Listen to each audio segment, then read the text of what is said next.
Welcome back. In this series, we aim to see what's the minimum number of packs required to get to Master 1 and Master Duel. Forget all the preamble, let's just hop right into it. Alright, we're back in Silver 5.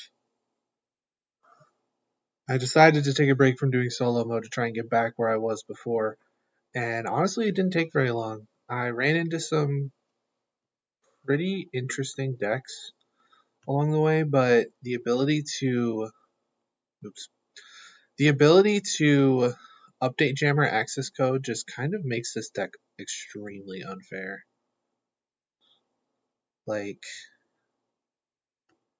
first deck I played against was a starter deck basically with a couple extras added in.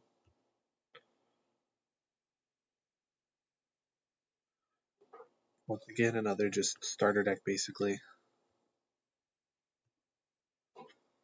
Then I played against a pretty interesting pendulum build. This guy had pretty weird scales, so he made me go first, which was kind of weird.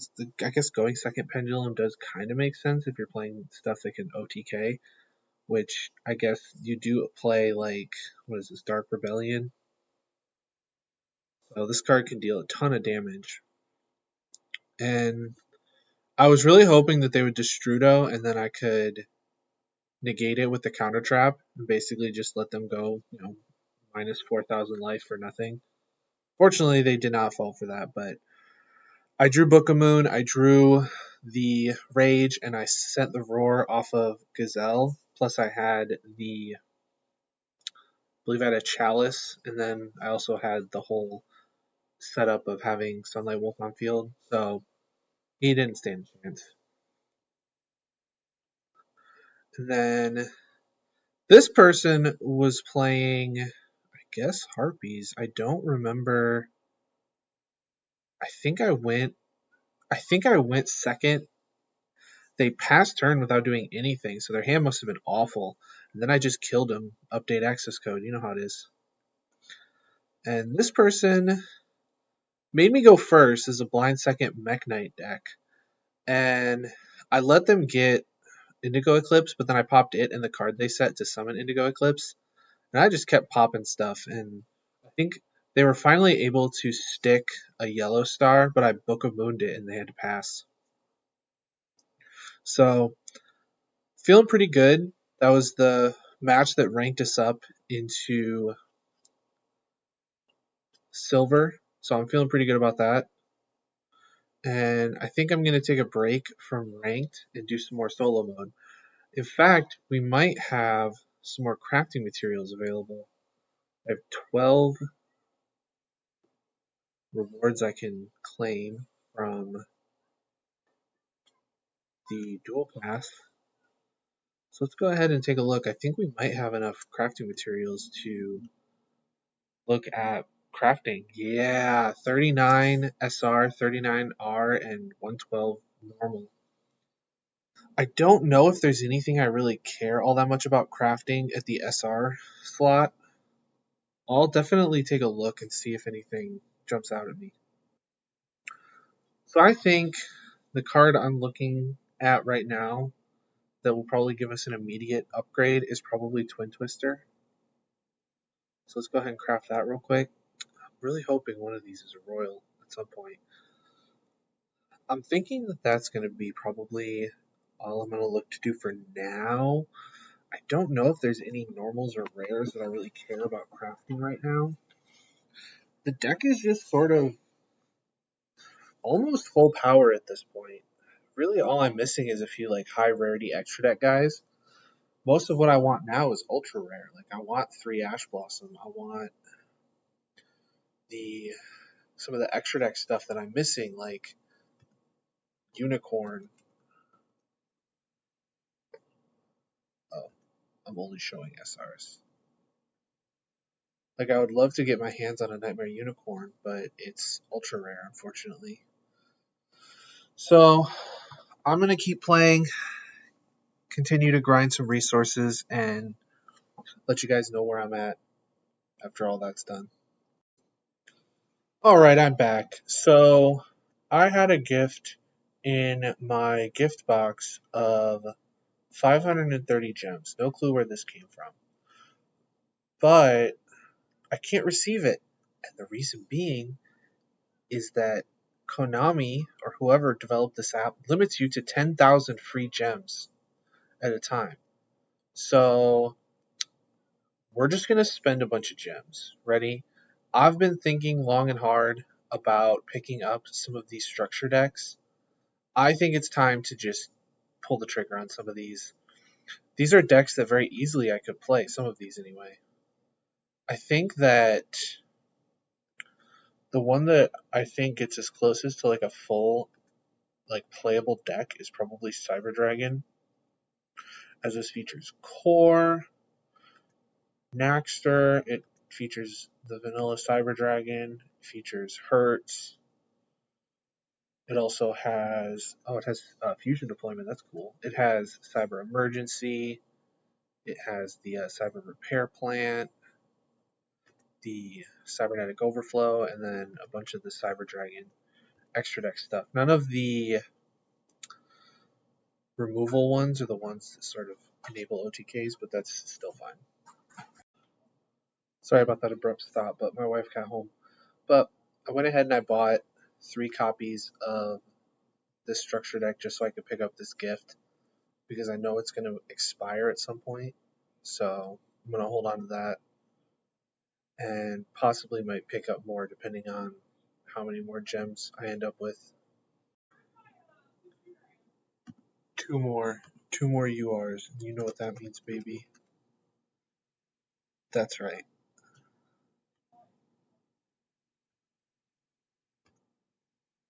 Boom, 2 Ash. Still no Royals. Oh well, this deck's coming along great. Alright, we're going to try this again. So, I did some playing last night off screen, and the plan was to try and climb out of silver. And then I ran into this guy. Seems pretty standard, right? Except that, for whatever reason, I did nothing but fumble the bag against this guy. So let's take a look at the replay. I already recorded this commentary once, and it turned into a slideshow. I downgraded a bunch of the settings again, and hopefully it won't turn into a slideshow again.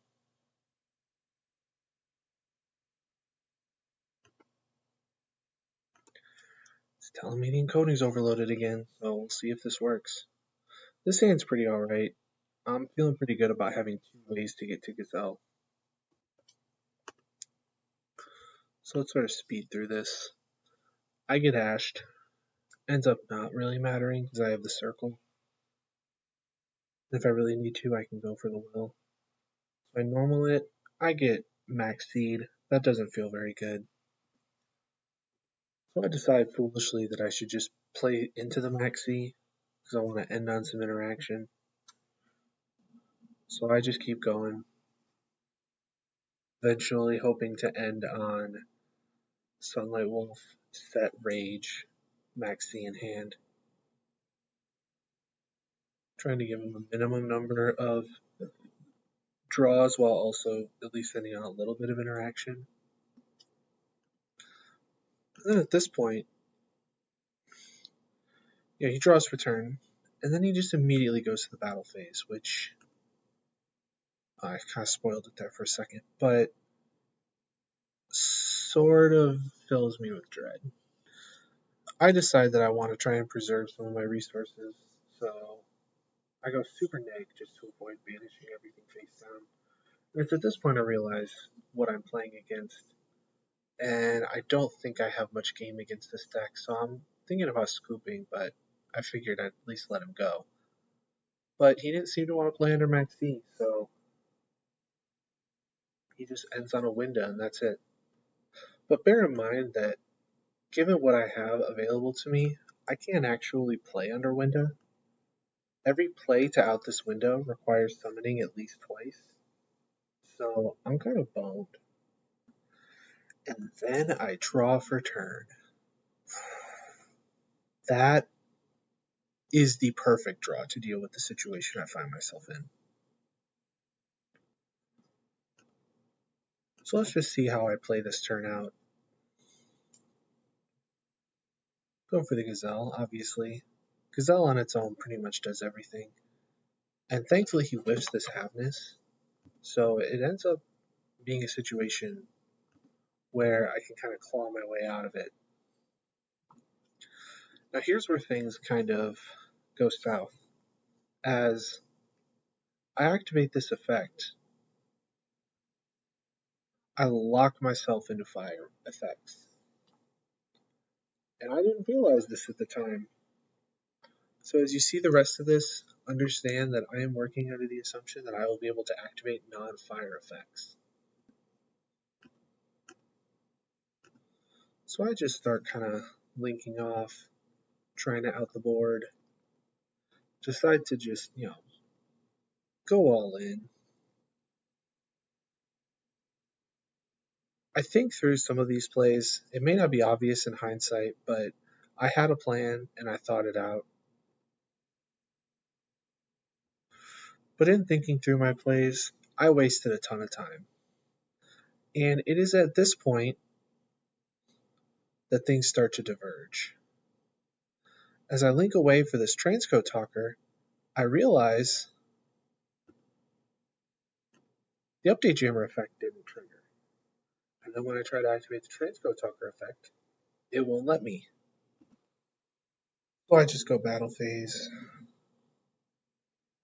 clear everything out.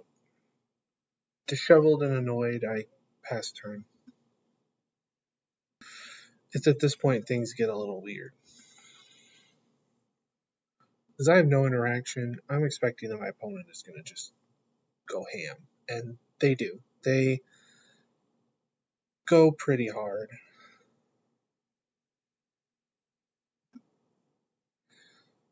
But ultimately, all they end on is redo or pass, which, in my opinion, is entirely beatable.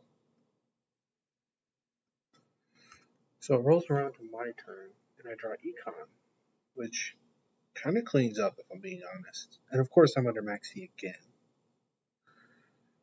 Go for this. I decide to steal the Havness here so that the Soliak is offline.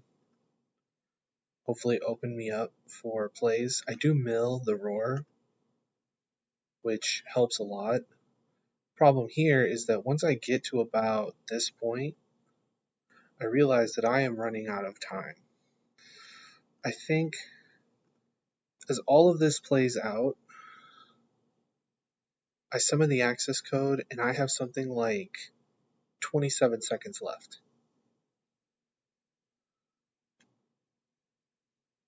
This should have been the Roar, but I was expecting to kill this turn, but I didn't do the math. As I go battle phase, I start to add up the numbers and realize I'm like 600 short of killing them. I had the material in grave. I had the transcode. If I had just popped the scream, this would be game. But instead, I just attack for game. They activate a shuffler, but ultimately, they're going to end up with another turn, and they're Havness back. Part of me wishes I had used the Havness as material for the access code instead, but hindsight's 2020. As he starts picking apart my board, even on my own turn, the writing is sort of on the wall. And all of this could have been avoided. I'm able to set back the Roar off of the Falco that they mill, off of one of the millers, but ultimately at this point, I'm dead, but they continue to play. They out my Sunlight Wolf, and they have game on board, but they just keep playing with their food. And ultimately, they just want to style, I guess, going for the unnecessary Dweller. Just put me out of my misery, okay, buddy?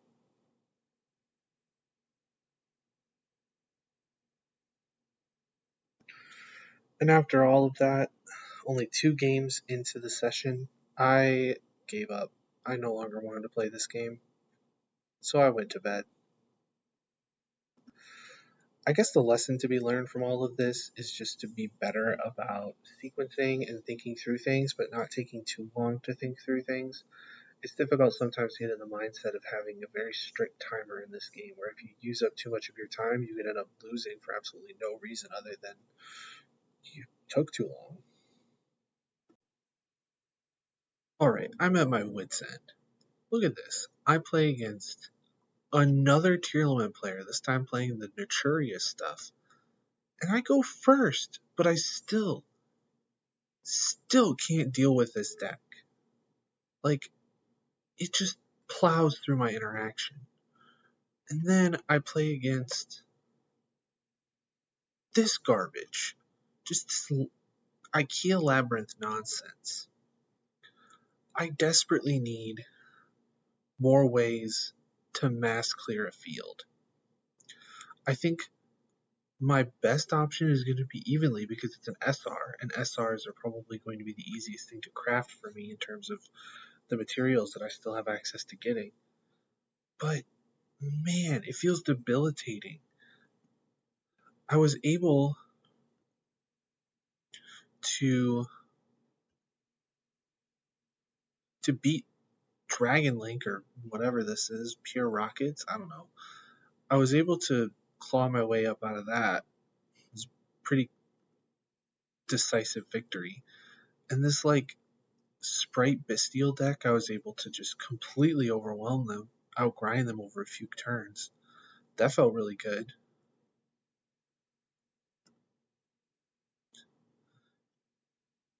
I don't know what this is, but I beat it, and it was. Oh, this was the guy that set one monster and set a spell trap and passed. And I Raigeki'd him, and then once I started comboing off, he scooped. But these two wins followed by these two losses were such a like a whiplash because I felt like after I beat the Sprite deck, I felt like I was doing pretty good, but I just did not draw well enough to play through these two guys, and it feels infuriating because I feel like I'm just going to be hard stuck in silver for a while, but I don't have like forever. I have 6 days left on the dual pass to get my full value out of it. Thankfully, the season just started, but still, that's very frustrating. So I'm gonna see if I can clutch out some wins here, but things are looking pretty dire right now. And that, ladies and gentlemen, is how it is done. Boom. Now we are in Gold 5.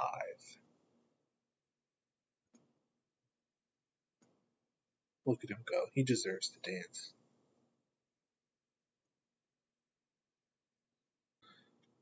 As I'm sure you probably guessed, after lamenting that this was way too difficult and that I was never going to be able to get my way out of silver, I managed to go on a 6 win streak, climbing from silver 3 to silver 2 to silver 1, and eventually with that last game into gold 5. And I'm feeling pretty good. But a couple things I want to mention before I sign off. Let's go ahead and collect some of these missions. I'll go ahead and get my icon border. Absolutely, absolutely. Pick up some gems I'm in no need of. One thing I wanted to mention is that I realized that I think the gift box is where gems go when I exceed the limit, but I get them from rewards and stuff like that. I think that's why I kept ending up with gems in my gift box. That's sort of my guess. In addition to that, I picked up some more structure decks. I don't remember which ones I had before. I think the ones I picked up were the Utopia one and the Pendulum one off screen. That was entirely because I just needed to burn some gems so that I could pick up the ones that I'd earned. As you can see, I'm still up to like 9,000 gems. Also, as I was playing the game, I realized that Transcode Talker is technically a card that makes it where any 3 material makes it where we can access code. But I was thinking, and Splash Mage actually makes it where we can do it off of any 2 material. I was wondering what rarity it was. Seems like it's an SR though, so I don't think we're going to be able to craft it anytime soon. And the question then becomes, what's more important? Do we want to try and fit in some board breakers, or do we want to go straight for Splash Mage once we get the requisite SR crafting material? A couple more wins and we will be able to do it. We're only 3 SR crafting points away, so it's not outside the realm of possibility. Unfortunately, everything we have that can be dismantled is stuff that we desperately need, at least in terms of like the SRs and stuff. Like the best we could do is maybe dismantle like the Lancia, as I see that the Lancia really isn't doing as much. Same with like the Prosperity, we're not even playing it right now. I could hypothetically decraft the Prosperity. You know what? I think I will dismantle the Prosperity. I see no use for it in this deck. So, you know what? Screw it. We're getting the Splash Mage. Royal? Not even a foil. Nice things and why I can't have them. But yes, this is starting to come together. If anyone has any ideas for what to do with the normal and rare crafting points, let me know. I'm going to try to make each of these episodes just sort of the climb into a specific rank. So I think that's where we're going to end off for this episode. I found through looking at the missions that pretty much the only one I care about completing at this point, I believe, is playing through some of the solo gates. Yeah, here we go. Proceed through the solo gate. So next thing we get is the Eldritch Wallpaper, which is kind of neat. But after 20 of, or after 10, we get the Synchro deck, which has MST in it. Now I could hypothetically craft some because I'm going to be getting rare crafting materials I don't really need to use. But this would be a guaranteed way to get 3 of them, and it would only require a couple hours of just going through the solo mode. But I don't know if that's necessarily worth it because I feel like the deck is so optimized at this point that singular copies of MST is not really going to make a difference. But let me know what you think in the comments. Hit that subscribe so that you can see when the next episode comes out, and I'll see you guys in the next one.